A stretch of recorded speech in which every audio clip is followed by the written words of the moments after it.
Hi, today I'm going to show you how I dress my loom. Everything from beaming a hand-dyed warp using a Swift to how I thread my 2-inch sections so that they're blended and I don't have lines between each 2-inch section. So stick with me and let's do that. Now I did show you how I measured the warp in my last video, so what I'm going to do is I'm going to link that in the description below. But at the end of that video, I mentioned that there was a little twist and there was a little turn, and I'm just going to quickly tell you what happened in that story. What happened was I rinsed my warp, and you can see it in the video, and I was saying, it's gonna be fine, it's gonna be fine. But when I rinsed the warp, after it dried, I realized, actually it wasn't even dry. As I rinsed it, I was realizing it looks a little dark.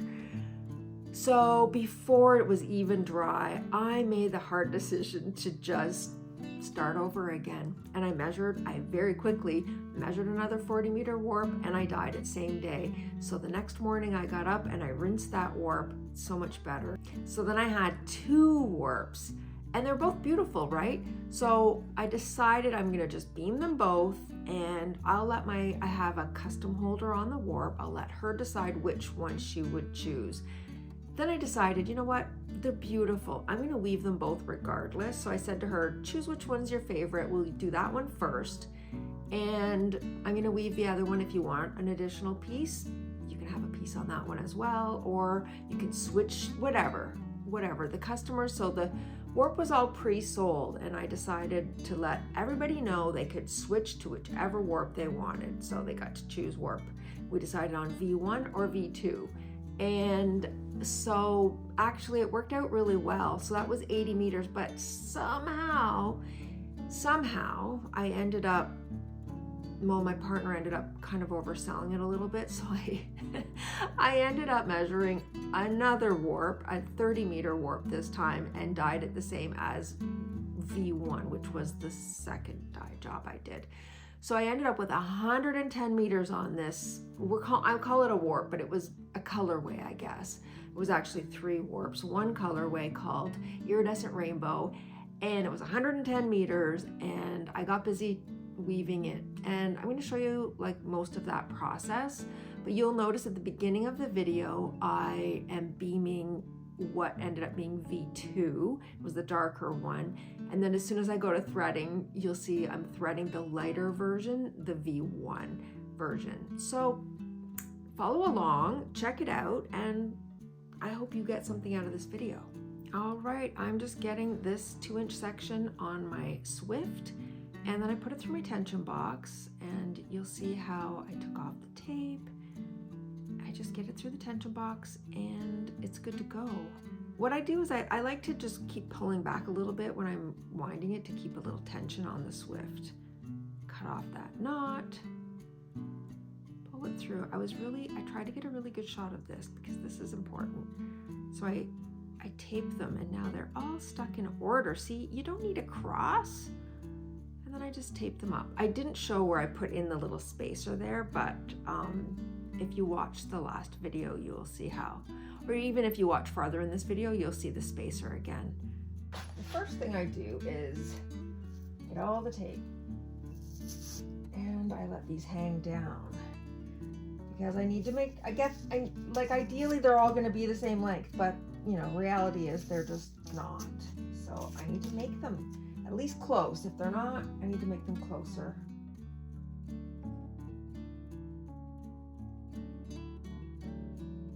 Okay, so we have just these 2 that are longer, so you can kind of get a feel for what it's gonna look like. Matches nicely on that side, not so much on that side. So do I flip it around and then roll them all forward and cut them all up to wherever this one will end up, which will be like farther back?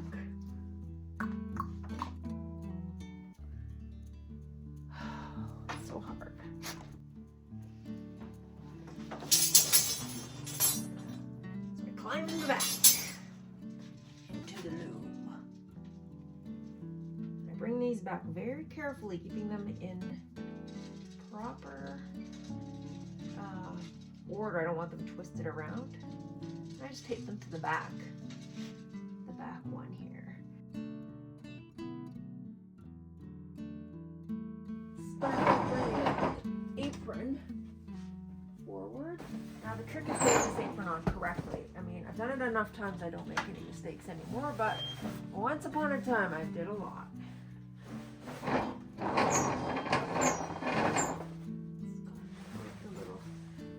Snaky zigzaggy trip. Okay, and the reason I wanted to get that on is because this is a sandpaper beam, and it's genuinely sandpaper. And you get hurt on that, so I like to cover that out so I can't get hurt. Okay, and then I'm gonna take this off. I don't tear my loom down a lot, to be honest. I think it's a lot of work to take all of this off. It's just easier to work over it. Honestly, it's not that big a deal. In my opinion, for me, for my body, it's not. Maybe for other people, but for me, it's a lot easier to do this. Okay, I'm gonna do my best to show you what I'm doing here without jostling the camera too much. Okay, so I'm gonna reach back. This is the first bout. I'm actually gonna pull this ahead a little bit. Okay, so this is how I do it without a cross. I'm going to take this piece of tape off. And I want to make sure it's all correctly ordered. And so I'm going to take this tape off. You see how it comes off of there super nicely? And you can see all those threads are in perfect order. Who needs a cross? Okay, but I'm going to turn it around because this is so it's straight. This tape will get in my way. I'm going to fold it back. I'm going to hold it just like this. And this is what I hope you're going to be able to see. I'm going to reach around in behind. And I'm just going to grab them. One,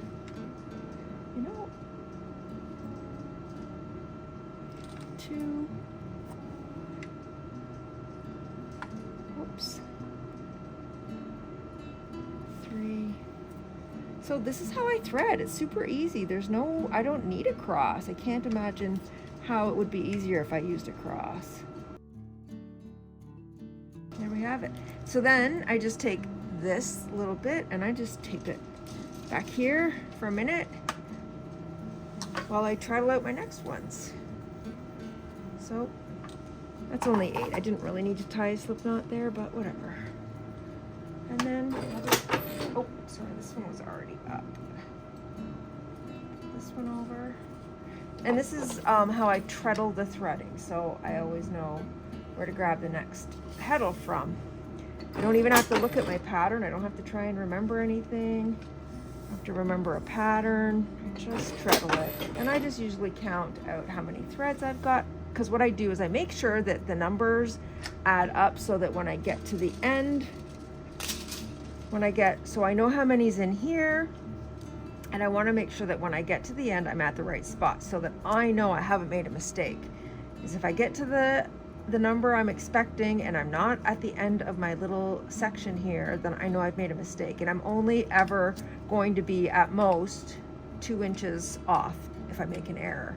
So I can always go back and fix it. So it's kind of, I don't have to worry about making mistakes because it's sort of like self-correcting. And yes, this is in my way a little, but you know what? I just deal with it. It's not a big deal for me. It's only for a few minutes it kind of is in my way, and then it's fine again. I like it because I can hold my thread right up to the heddle. They're always in the right order. They're easy. I don't have to worry. So this saves a ton of time, right? For me anyways. For how I used to do it, it's like so much faster. Okay, I have my next 16 heddles are pulled out and in order. Okay, I'm going to show you how I blend my section. These are the last 8 threads on this section, and I'm going to blend them with the first 8 threads on the next section. So I'm going to show you how I'm going to do that. And what I'm going to do is I'm going to skip the first one and I'm going to put them in the next 3.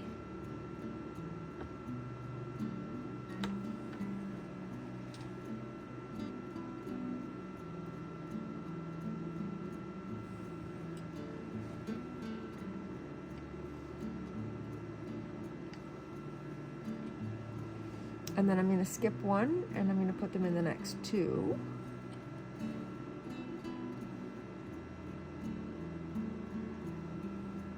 And then I'll just skip one and put one. And then I'm going to skip two and put one. And then I'm going to skip three and put one. So you see, so that's the end. So it's sort of, well, I'm sure you can understand. It's like more heavily with the old section, and then as I get through, it's more heavily with the new section. So again, take off this tape. There's my yarn. Look at that. It's all perfectly in order. It just comes off in order. It's perfect. Okay, but I want to flip it over so that it stays straight. And actually, I'm just going to use the last 8 threads off here. I'm probably just going to pull them off. I'm just going to hold them off, tape the rest of this back there. And then, super simple, just reach around. And you know what? It causes 0 problems. I know you're probably thinking, oh, they're going to get tangled up. They're not. They're organized.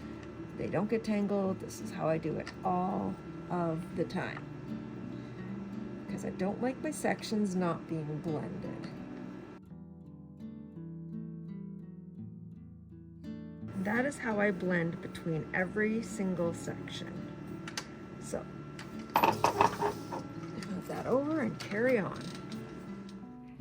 Today I'm dyeing wefts, and the way I figure out how much weft I need for a particular piece is through trial. It was originally through trial and error. So what I would do in the very beginning, say I needed a 2-meter piece, I would measure out 200 grams of that particular fiber.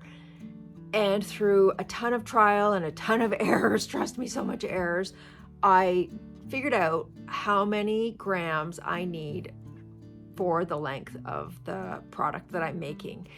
So each fiber is a little bit different. They're not all the same. So for my case, my partner and I developed a software that makes life so much easier for me. So what I do now, all the fibers already have their prescribed amount they need.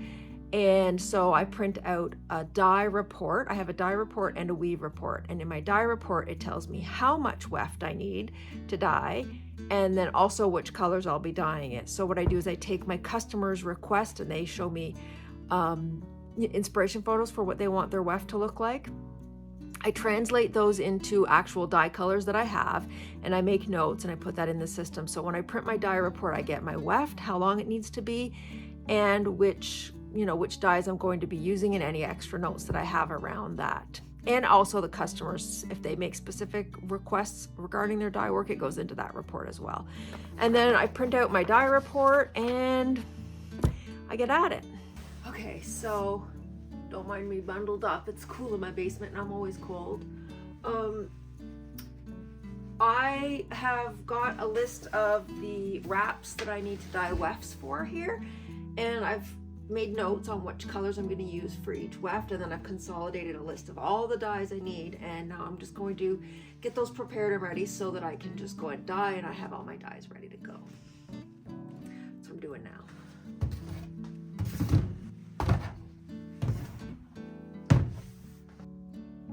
And we're ready to dye. So much. I have my little master sheet here with all my notes on it. That's actually one of 2, so I got lots of notes.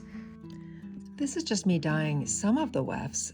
For the whole 110 meters, I ended up dyeing 45 different individual, completely unique wefts for 45 different pieces. And it's a lot. I got to be really organized. I just usually do bits at a time. I mean, it looks like I'm doing a lot here, and it is a lot, but I mean, it's just a bite of the bigger picture, right? Because I don't want to get them confused. And here comes some weaving. I did a lot of weaving, obviously, 110 meters worth. And well, I guess some of it's fringe and whatnot, and there's take up, so it's not a whole 110 meters. And then I just cut them off. I think I've shown this a number of times, how I just cut off in between. Again, this is to keep me organized so that I don't you know, I'm working with a lot of pieces. I don't want to get them confused. So I take them off in little bits and I just cut them apart. And you can see I have little papers on them there to keep track so that I'm for sure getting, it's just, I've got to be really, really, really organized with this. And then when I get them all done, I just serge the ends and then I will wet finish them. And after they're wet finished, I have my daughter come and she does any of the sewing. And there's my daughter now doing a little sewing for me. I hope you liked this video. If you did, please subscribe and like the video. And if you liked this one, you'll probably like this one or this one. Thanks for watching. Bye for now.